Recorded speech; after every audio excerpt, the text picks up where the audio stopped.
तमिळनाडूतील भाजपचे स्टार प्रचारक अण्णामलाई यांनी नुकतंच 6 वर्षापासूनची बीजेपीची साथ सोडण्याचा निर्णय घेतलाय। विशेष म्हणजे सर्व पार्टींच्या नेत्यांसाठी भाजपचे उघडे दार असताना स्टार प्रचारक अण्णामलाई यांना बीजेपीने सोडणे हे मोठे धक्कादायक आहे। आणि यामुळेच देशात के अण्णामलाई नक्की कोण आणि एवढा महत्त्वाचा नेता भाजपने सोडलाच कसा याची चर्चा रंगली आहे। नेमक्या याच प्रश्नाचा शोध आपण या व्हिडिओमध्ये घेतला आहे।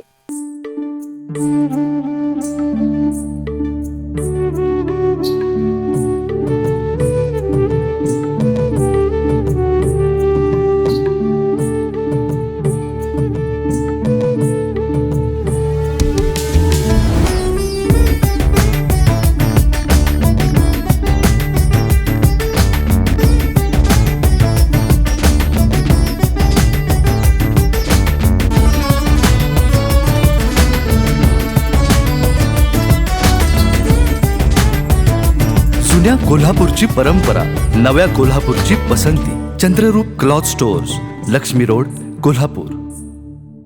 नमस्कार, मी गायत्री स्वामी आणि आपण पाहत आहात सकलम। उत्तरेत पंजाब आणि हिमाचल प्रदेश सोडला तर अख्ख्या उत्तर भारतात भाजपची सत्ता आहे।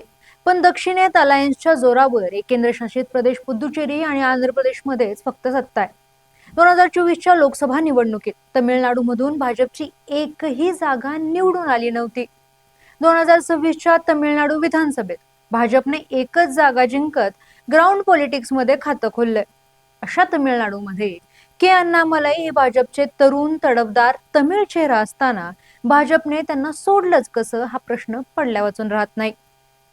पक्ष सोडताना संबंधित नेता बऱ्याचदा पक्षातील महत्त्वाच्या नेत्यांवर, कार्यपद्धतीवर बऱ्याच महिन्यांपासून टीका टिप्पणी करतो किंवा उघड नाराजी व्यक्त करतो आणि सरते शेवटी तो पक्षांतर करतो किंवा नवीन पक्ष स्थापन करतो। आजपर्यंतच्या राजकीय इतिहासात हे असंच घडत आलंय। पण काहीच नेते हे कोणतीही टीका टिप्पणी न करता सामंजस्याने पक्ष सोडतात आणि त्यापैकीच एक अण्णामलाई। पक्ष सोडण्याच्या अगोदर त्यांनी दिल्लीत पंतप्रधान नरेंद्र मोदी, अमित शहा, भाजपचे राष्ट्रीय अध्यक्ष नितीन नाबीन यांची रितसर भेट घेत आणि सोशल मीडियावर भाजपचे आभार मानण्याचा व्हिडिओ देखील पोस्ट केला होता।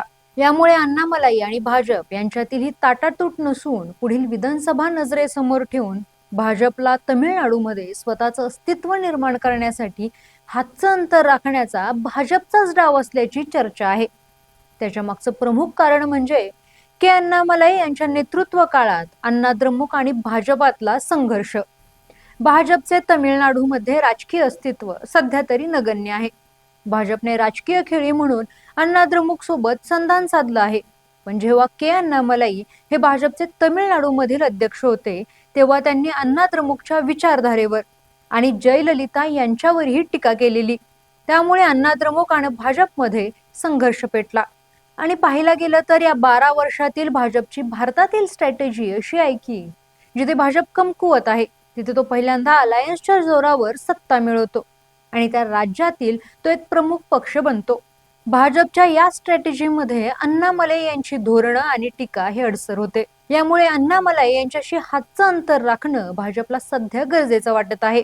के अण्णामलाई हे भाजपच्या विचारांशी अलायन असल्यामुळे त्यांचं तमिळनाडूतील स्वतंत्र अस्तित्व हे भाजपच्या पथ्यावरच पडेल असा कयास भाजपचा आहे। तरुणांमध्ये फेमस असलेले अण्णामलाई हे गरीब शेतकरी कुटुंबातील असून 2011 साली कर्नाटकात IPS म्हणून त्यांनी जॉईन केलं। त्यांच्या कामाचा धडाका पाहून त्यांना सिंगम ही उपाधीही मिळाली। पोलीस वसाहतीची कामं, अंमली पदार्थांचा गैरवापर आणि रस्त्यांच्या सुरक्षेसाठी त्यांनी विशेष प्रयत्न केले। त्यानंतर त्यांनी राजकारणात यायचं ठरवलं।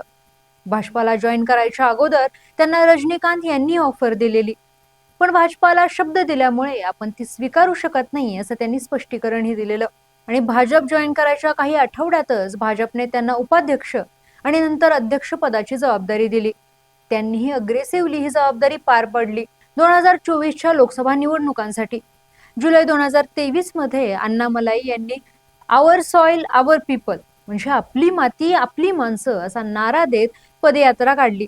याच्यामध्ये दस्तरखुद्द पंतप्रधान नरेंद्र मोदीही सामील झाले होते।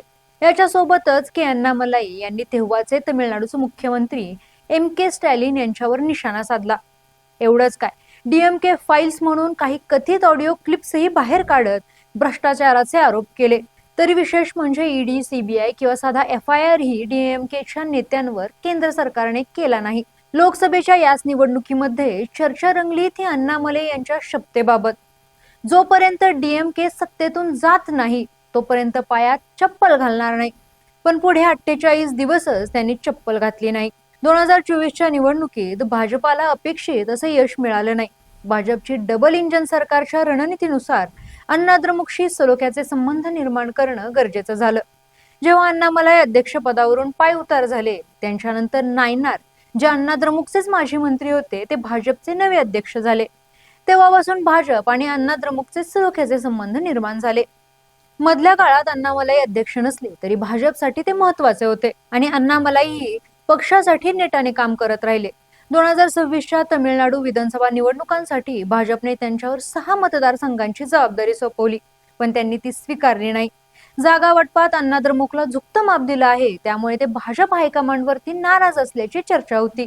सरतेशेवटी अमित शहा, नरेंद्र मोदी यांची भेट घेत सामंजस्याने 5 जून 2026 रोजी त्यांनी राजीनामा दिला.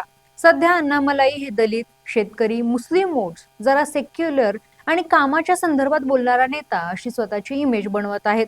वी द लीडर्स ही एक चळवळ आहे असं सांगत APJ Abdul Kalam centre for ethics and politics काढणार आहेत. यामुळे तमिळनाडूच्या प्रस्तावित राजकारणात आता APJ अब्दुल कलाम यांचाही चेहरा पाहायला मिळेल हे निश्चित. अण्णामलई यांनी पार्टी सोडताच 14 लाख कार्यकर्ते त्यांच्याशी जोडले गेले. यामुळे स्वतंत्र अण्णामलई तमिळनाडूच्या राजकारणात काय वळण घेऊन येणार आणि ही जर भाजपची खेळी असेल तर यातून भाजपाला काय साध्य होणार हे 2029च्या लोकसभा निवडणुकीत दिसायला सुरू होईल. तुम्हाला हा व्हिडिओ आवडला असेल तर लाईक करा, शेअर करा आणि सकलमला सबस्क्राईब करायला विसरू नका.